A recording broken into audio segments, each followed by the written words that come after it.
Tuesday, January 12th, 1927. Not often in the years since I first left America have you been more on my mind and heart than you have been today. Before I was fully awake, I heard in the deeps of consciousness, "This would be the 12th of January, George." And all day long on this anniversary of our wedding day, I walked and sat with the memory of you. The morning was soft, gray, and sweet-scented. After breakfast, I went out with you and looked at the daffodils and crocuses, coming. New crocuses pushed their way to the light every day, such darling little green whisks. Some of the daffodil points plainly had been walked on. Oh, David Scott and your wild dog, Corey. I set up bamboo sticks with cards dangling from green ribbon warning, "Daffodils!" Then with Flora, I went to feed our swan Peter. But he had vanished from Garden Pond. We went down through the copse to Lake Garden, and behold, there was Peter with the neighbor's young swan, the two apparently quite happy, Peter sailing to us confident and friendly. I was glad that on our day, the two swans found each other. After tea, David and his playmate H.P. rushed about and played with Corey the dog, while I transferred the manuscripts of my various books from the mouse-frequented box in the scullery to a sound wooden case in our good-sized pantry, or larder as they call it now, between the dining room and kitchen. When I had put these papers away and the child visitor had gone home, I came up to the dear blue and white room of mine and bolted the door.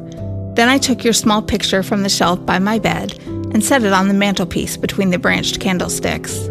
I lit a joss and put it where the sweet smoke should rise and float across your face. Then I unlocked the church chest, took out your traveling bag, and sat with it by the fire, turning over relics not touched for how many years? I decided I must let go some relics for fear of alien hands.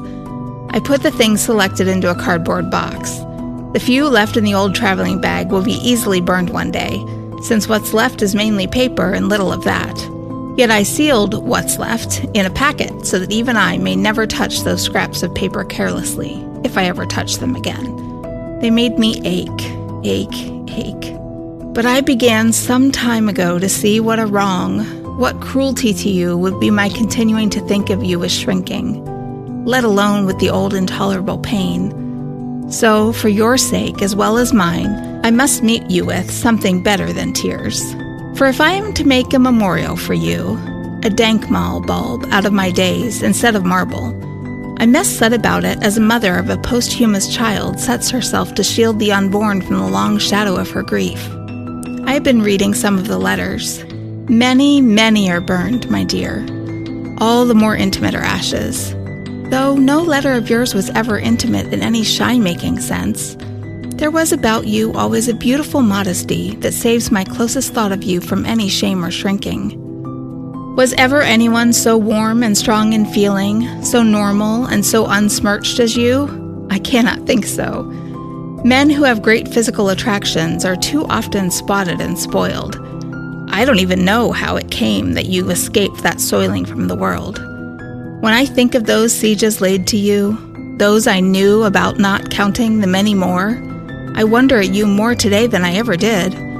That impression the mere look of you gave, strength and gentleness behind the beauty, how it wrought on women, I think you often did not notice, never knew. In your letter to me on September 28, 1886, you told me to speak of those happy days last summer, the happiest hours of your life. Then in your letter to me on October 3, 1886, you told me you'd seen the proofs of the press photos for your role in the play Held by the Enemy. You said, "They are very good." You promised to send me some as soon as they should be finished. You did. I look at one of those same photographs every night before I go to sleep. It was one of those photos I moved to the chimney piece that the incense of the burning joss might go past your face.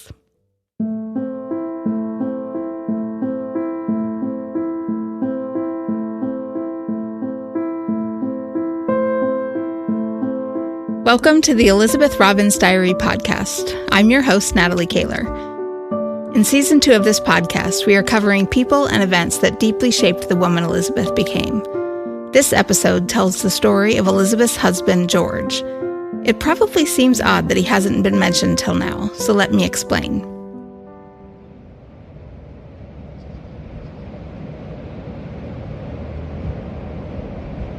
George and Elizabeth's time together on this earth was very short.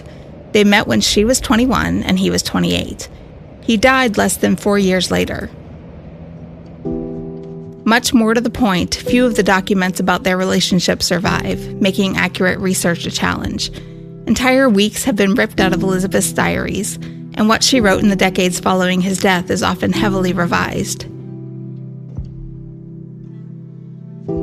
Elizabeth explained this revisionism in an undated note found in her writings on George.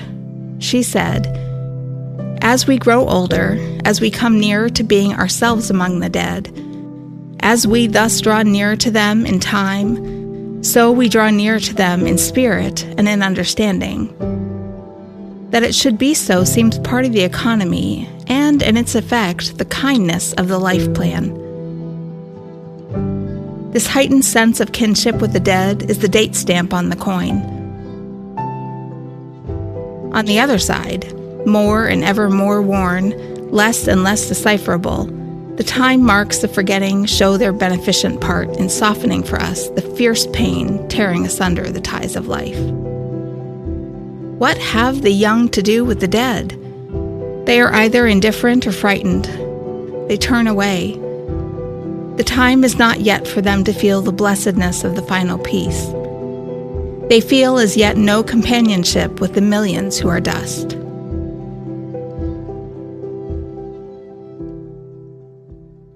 Over the course of her long life, Elizabeth edited what she wrote about George as she felt her understanding of him evolved. She seemed determined to record him accurately and not publish anything till she got it completely correct. In 1949, she wrote a note in the margins of something she'd written about George. 61 years after writing these words, a glance through brings me to write the exact opposite of these lines, and so away with the penciling. She would die 3 years later without ever publishing her story of George. Her notes about him were all left together in a green steel trunk under the care of Countess Mildred Buxton and are now preserved at New York University's Fales Library. Do you see my challenge? If George's own wife didn't feel she could accurately depict him, how am I to do so 138 years after his death, when I have so much less information than she had? And yet, I have one asset Elizabeth did not. I can look at George without the complexities that come with having been in love with him. I can be much more objective in my presentation of the facts about him and them and their circumstances. So here goes. George Richmond Parks was not the only man Elizabeth ever loved, but he is the only one she ever married.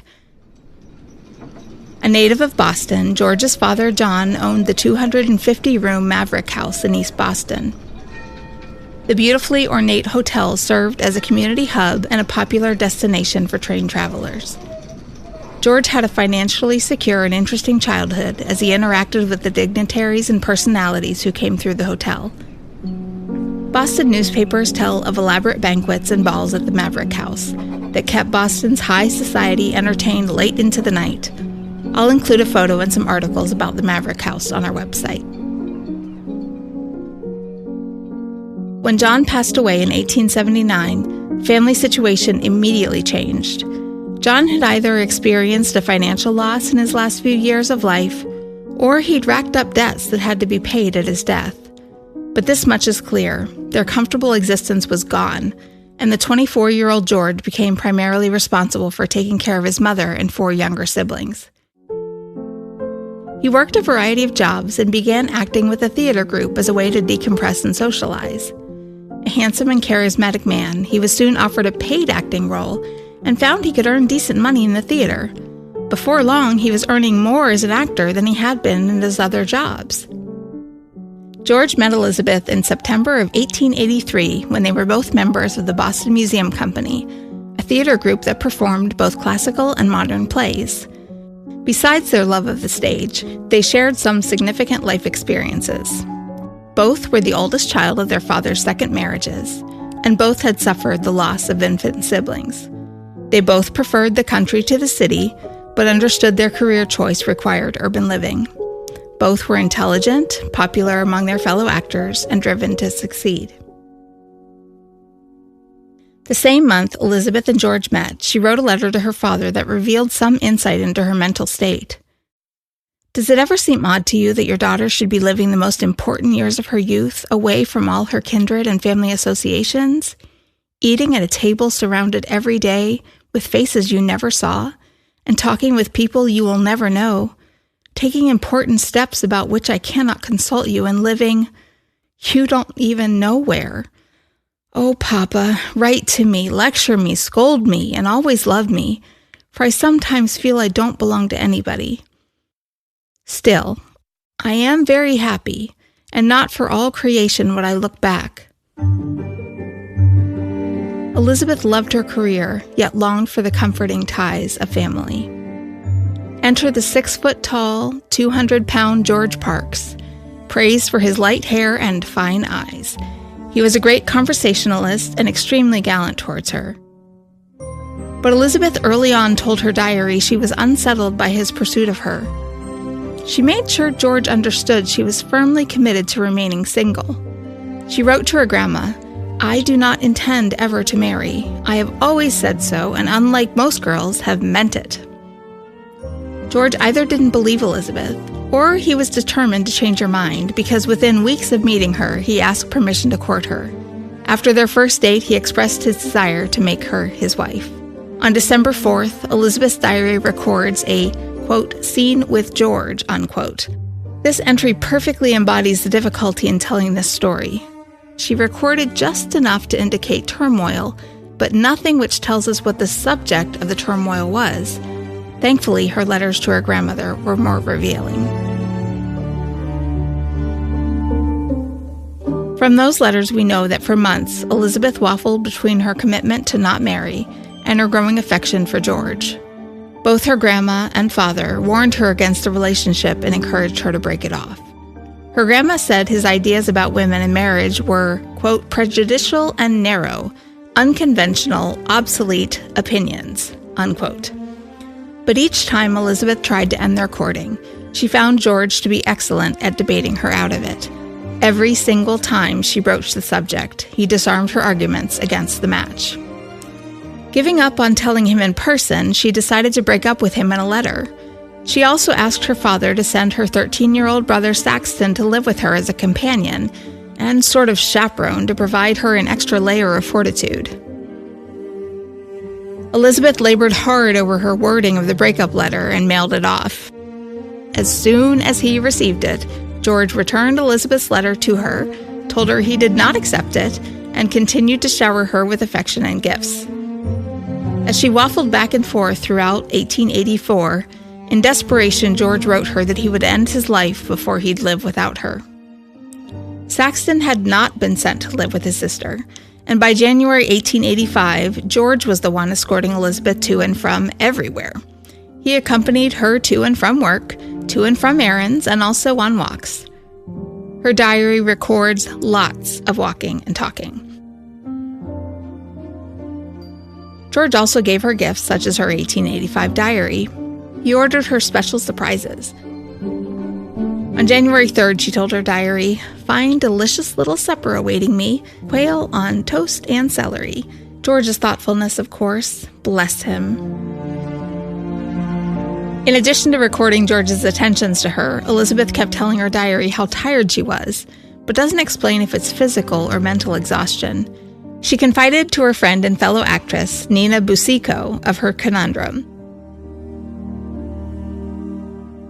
She trusted George's devotion to her and hers for him, but still believes she'd be better off remaining single. Elizabeth's diary mentions each time she spoke to Nina about it, but does not disclose if Nina advised her. On January 4th, 1885, her diary contains the following cryptic entry. She said she was packing up to leave Boston and head to New York. George comes at 2, go to walk at 3. I begin a half-hesitating plea for freedom in New York. He seems so troubled and looks so blue. I haven't the heart to hold my point, and the result is only to hasten the denouement. In spite of prudence in the face of every earthly consideration of wisdom and welfare, this tide is surging ever nearer and nearer. I wonder if... No. Time for that is past. I can only shut my eyes and trust to him. Tired of body and soul. The next morning, George arrived to take her to run some errands before heading to the train station. She told her diary that George waits patiently a long while. What a kind man can do to make life smooth. On their way to the train, he collected information he needed from her to get a marriage license and had her try on his ring. She confided to her diary that she cried herself to sleep that night. On Monday, January 12th, George arrived at Elizabeth's boarding house at 10 a.m. He was, quote, wet through in the driving, drenching rain, unquote, showed her papers and told her of his final arrangements and to be ready at 1:15 with Nina. It reads like a Jane Austen novel, with the faithful hero standing in the rain declaring his love, but unlike an Austen novel, the challenges in their relationship remained unresolved. Elizabeth, George, and Nina met at the appointed time and traveled to Salem to Grace Episcopal Church. Reverend James Frank conducted Elizabeth and George's wedding ceremony with Nina as the sole witness. George stayed with his new wife at her hotel for about an hour before he headed back to Boston for a performance. The next few days continued to find them spending an hour or so together each day, and their nights always separate. The rumor mill soon uncovered their marriage to family and friends.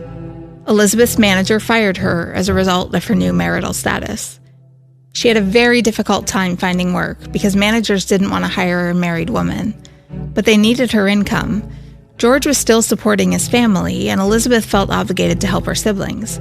This meant the young couple was often apart, on the road with different shows, and living as frugally as possible so they could meet all their financial commitments. George's public persona was described as sunny and genial, and decades after his death, Elizabeth would write, "Was there ever anyone with your boyish capacity for being happy? Anyone who so attracted people? Who yet had so little pleasure in the presence of his kind?" But this cheerful characterization is very at odds with the despondency throughout his letters to her. And once they were married, new disagreements arose between them.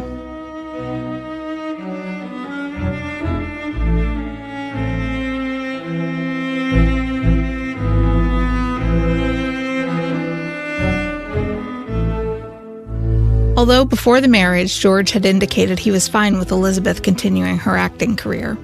Once they were married, he began saying otherwise.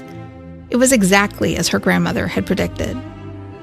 It wasn't necessarily because their careers physically separated them. Elizabeth found out she could have been cast in a play George was in, but he had turned it down without telling her. He wanted her to retire completely. He tried to paint a lovely domestic picture of him working some kind of retail job and coming home to spend evenings with her, but she was not convinced. She loved her work and intended to keep doing it. At the same time, he also must have understood the financial impossibility of her quitting her job. I don't want to leave the false impression that their passion for acting was keeping them from attempting more financially beneficial careers. Both George and Elizabeth were earning well. In 1886, George made a salary equivalent to about $128,000 in 2025. Elizabeth's salary on top of that gave them a combined income equal to $227,473 today. So they were making good money and becoming more famous in the theater world. George had initially been playing villains, but had finally gained a leading romantic hero role as a Union soldier in Held by the Enemy. The Wilmington, Delaware Morning News said his performance was manly and effective. The Cleveland Leader newspaper called the play the greatest American drama ever written. Even an illness that damaged his voice was written as a positive by reviewers. The Inter-Ocean in Chicago wrote, "Rarely is a heroic part treated in as manly, dignified, and natural manner as Mr. George R. Parks portrays the character of Colonel Charles Prescott. And if the cold he has contributed anything to the moderation of his speech, let Mr. Parks regard it as a happy accident and professionally adopt what chance enforced. His quiet earnestness, together with his intelligent bearing, made his work more impressive than could twice the vocal energy. The theater reviewer for the Hartford Daily Current said, "It is a fine play. Its dialogue delightful and refined, its court-martial scene very realistic, and its comedy possibly the best I have ever seen. I have never enjoyed a play more, and that others agree with me is proven by the overflowing audience which nightly fill the theater. The playwright, Mr. Gillette, has therefore given the theatrical literature something that will live on." And the play did live on. In 1920, it was made into a much-acclaimed silent film. But beyond the story of the play, Mr. Gillette introduced American audiences to a different kind of storytelling. Instead of melodramatic methods, he tried to make the story realistic. While it seems like talking about this play as a side note, it's not. This is really, really important, because this kind of realistic drama would become the kind of production Elizabeth would be drawn to, and that would eventually lead to her fame in Henry Ibsen's plays.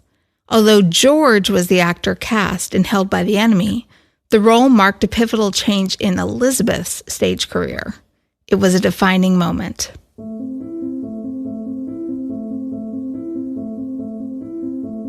Another problem developed. George's devotion to Elizabeth crossed into unhealthy efforts to control her. She wrote to her father, "He hates to see me poring over books. We have awful times when I want to read at night after the theater. In a rash moment, I told him once that Mrs. Longstreet advised me to write a book. How he blazed. He replied that was grounds for divorce. Said the writing of a book was a separation of husband and wife, the ruin of a home." Despite these areas of contention, they did appear committed to their love for one another. Each would break away from their tours to visit the other when possible. Elizabeth's diary indicates they corresponded frequently, but they had not found any solutions to their troubles, and then more troubles arose.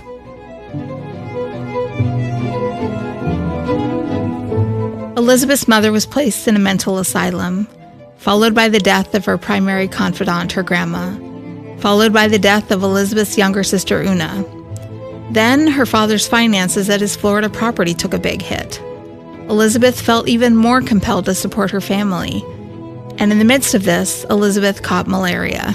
At the same time, George damaged his voice and began rapidly losing weight. Their ill health meant both missed performances and lost needed income.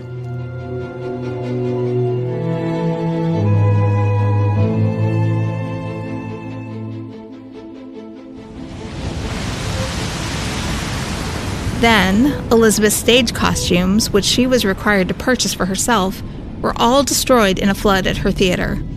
In order for her to get back on stage, she would need to have her dressmaker remake every outfit required by her characters. It was an unexpected and massive expense equal to several months' salary. The start of 1887 found Elizabeth in Florida trying to help her father and brothers at their farm. Her diary entry on January 12, 1887, reflects the odd place the couple was in. Married 2 years today, sleep late, wake with terrible neuralgia in head and whole body racked with pain, dress at noon, and lie on the old bed in the parlor. Friends bring head cheese and homemade candy, which Elizabeth declares both bad. Saxon gets her some whiskey from a neighbor, and that makes her even sicker. Elizabeth spent the next week on the couch all day, weak and without the least appetite for cracker food. 1 or 2 silent tears over George. Where is he? How is he? Poor fellow. Despite his gloomy letters to her, George's career had never been going better. Then Elizabeth secured a position with a New York-based theater company.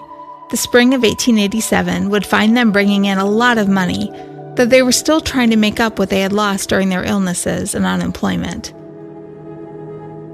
Without telling George, Elizabeth worked with her father to try to secure a loan using her inheritance as collateral.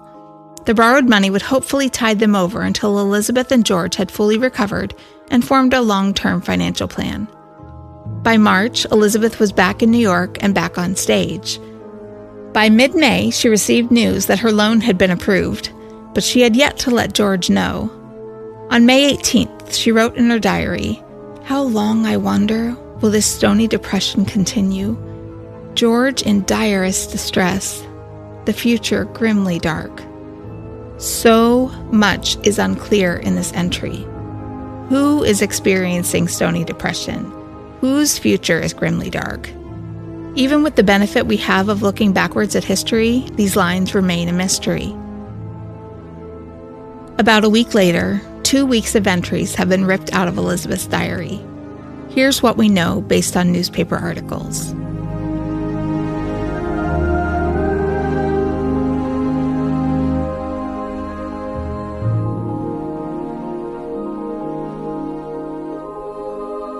On June 1st, Elizabeth and her mother-in-law, who are both in New York, received cryptic letters from George. Then, on June 3rd, Elizabeth received a telegram from a friend informing her George was missing. Here's what the New York Times reported on June 7th. The mysterious disappearance of George R. Parks, the actor, is just now the talk of the town. He left his apartment at the Tremont House last week with no information of his intention to leave the city. At first, it was supposed that he would turn up in a day or two, and the idea of a disappearance was scouted. His wife and mother have been in New York, and they arrived in Boston today. Mrs. Parks does not believe that her husband has committed suicide, but thinks he was laboring under a fit of temporary insanity and will come back in a few days at most. Nevertheless, she is greatly depressed and evidently feels more anxiety than she is willing to admit. She said to a reporter today, "Early last week, while in New York, I received a letter from my husband saying that he was tired of his embarrassment and did not know what he should do. That was the only reference he made to trouble of any kind, and there was nothing about the letter to indicate that he was going away. Consequently, I did not feel alarmed until Friday morning when I received a telegram from my friend in Boston, who told me that George had left Boston and no trace of his present whereabouts could be found. On the receipt of this, my mother-in-law and myself at once started for Boston. I cannot account for his disappearance unless it was caused by the trouble which he mentioned in his letter to me. He was not a spendthrift, but his traveling with his company for the last few years has proved very costly to him, and his debts have worried him a great deal."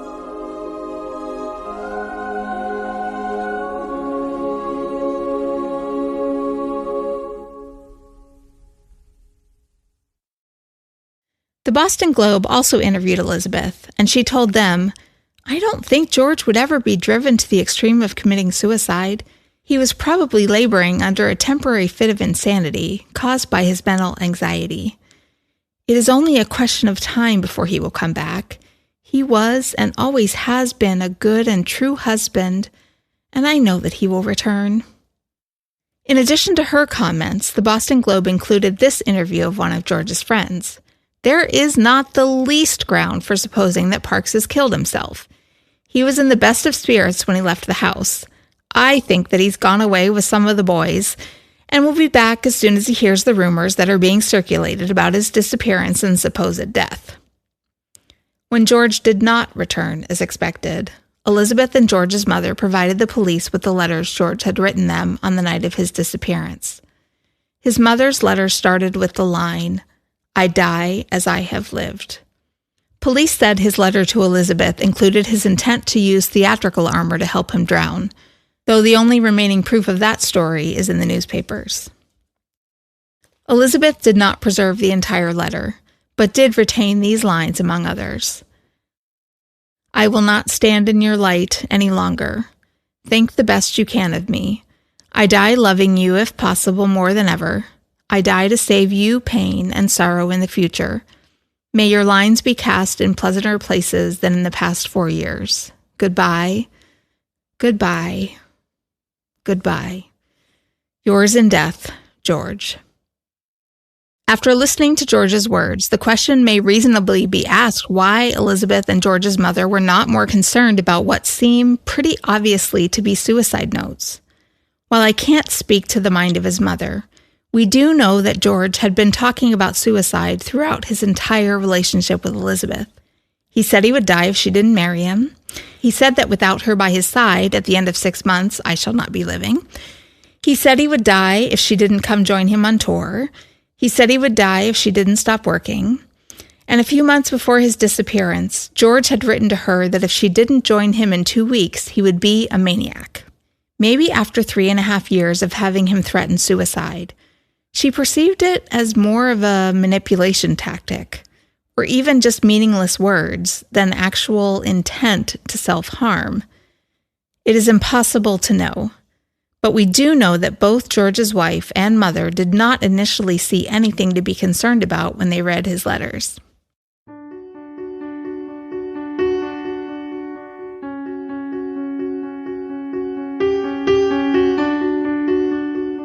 Thank you for listening to the Elizabeth Robbins Diary podcast. Would you please consider following and rating the podcast? If you follow us, you'll be notified each time we release an episode. And rating is an easy and free way to help us grow the platform. You may also help us by subscribing to our Patreon account. Your financial support goes directly towards paying the production costs, and you also get perks like exclusive articles and free merchandise. I am deeply appreciative of our mightily talented podcast team. Leif Thomason of Odd Life Studios produces this content as well as editing, mixing, and mastering it. Elisa Babor and Barry Mindel of Roots Creative Co. designed our amazing website and graphics. Randy Olson of Live Oak Theater wrote and performed our theme song, Time is Whispering. The diary entries and majority of the letters referenced in this episode are part of the Elizabeth Robbins Papers at New York University's Fields Library. The Mark Twain letters are courtesy of the Mark Twain Foundation and were copyrighted in 2001. Special thanks to Bob Hurst, the general editor of the Mark Twain Project, for sharing the letters with me. And of course, Elizabeth Robbins, who faced tragedy after tragedy and each time chose to persevere and overcome. In a letter to George, Elizabeth wrote, "The world seems very dreary till I say to myself, I'll spend the morning with my husband. How hurt and grieved, how utterly miserable would he be if he could see my desolation now and feel powerless to help me. I must prove that love is deathless, and that union in spirit is true marriage. His dear letters last night have put me into blessed rapport with him. I am fully conscious once more of the might of his great love, and I will hold it close to my aching heart and let it comfort me afresh." In one of those dear letters, he says, "Ah, would the little wife were waiting for me upstairs with a joss burning. And so, dear heart, I light a joss before your picture, and I am waiting for you once again."